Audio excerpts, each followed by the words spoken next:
ശാലയ്ക്കായി അനുമതി തേടിയ ഭൂമി കൃഷിഭൂമിയായി മാറ്റാവുന്നതാണെന്ന് റിപ്പോർട്ട്. ഈ റിപ്പോർട്ട് പരിഗണിച്ചാണ് RDO ഭൂമി തരം മാറ്റാനുള്ള അപേക്ഷ തള്ളിയത്. എലപ്പള്ളി കൃഷി ഓഫീസറുടെ റിപ്പോർട്ട് 24-ന് ലഭിച്ചിട്ടുണ്ട്. ഉമേഷ് ബാലകൃഷ്ണൻ വിവരങ്ങളുമായി തിരുവനന്തപുരത്ത് നിന്ന് ചേരുകയാണ്. ഉമേഷ്, റവന്യൂ വകുപ്പിന്റെ മാത്രം എതിർപ്പല്ല, കൃഷി വകുപ്പിന്റെയും എതിർപ്പ് അതിന് നേരത്തെ തന്നെ ഉണ്ടായിരുന്നു. ആദ്യം എതിർപ്പുയർത്തിയത് കൃഷി വകുപ്പാണ് എന്നുകൂടി വ്യക്തമാവുന്നു. എന്താണ് വിശദാംശങ്ങൾ, ഉമേഷ് ബാലകൃഷ്ണൻ?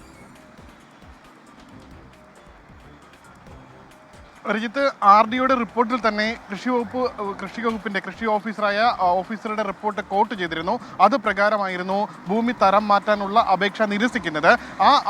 നിരസിക്കാൻ കാരണമായ കൃഷി വകുപ്പിന്റെ റിപ്പോർട്ടാണ് 24 പുറത്തുവിടുന്നത്. അത് പ്രകാരം കഴിഞ്ഞ വർഷം ഓഗസ്റ്റ് 29-നാണ് എലപ്പള്ളി കൃഷി ഓഫീസർ ഇത്തരമൊരു റിപ്പോർട്ട് നൽകുന്നത്. ഈ റിപ്പോർട്ടിൽ ഈ എലപ്പള്ളിയിലെ വൻകിട മദ്യനിർമ്മാണശാല തുടങ്ങാനുള്ള ഭൂമി, അതിൽ 24 ഏക്കർ ഭൂമിയാണ് അവർ വാങ്ങിയത്.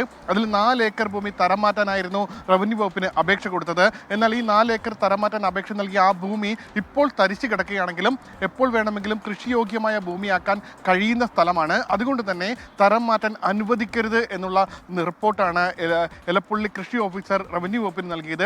ആ റിപ്പോർട്ട് പരിഗണിച്ചായിരുന്നു RDO ഈ ഭൂമി തരം മാറ്റാനുള്ള അപേക്ഷ നിരസിക്കുകയും ചെയ്തത്. എന്തായാലും ഈ ഭൂമി ഇപ്പോൾ 2008 വരെ ഈ ഭൂമിയിൽ കൃഷി ഉണ്ടായിരുന്നു. 2008-ന് ശേഷം ഈ ഭൂമി തരിച്ചു കിടക്കുന്ന സാഹചര്യമാണ് ഉള്ളത്.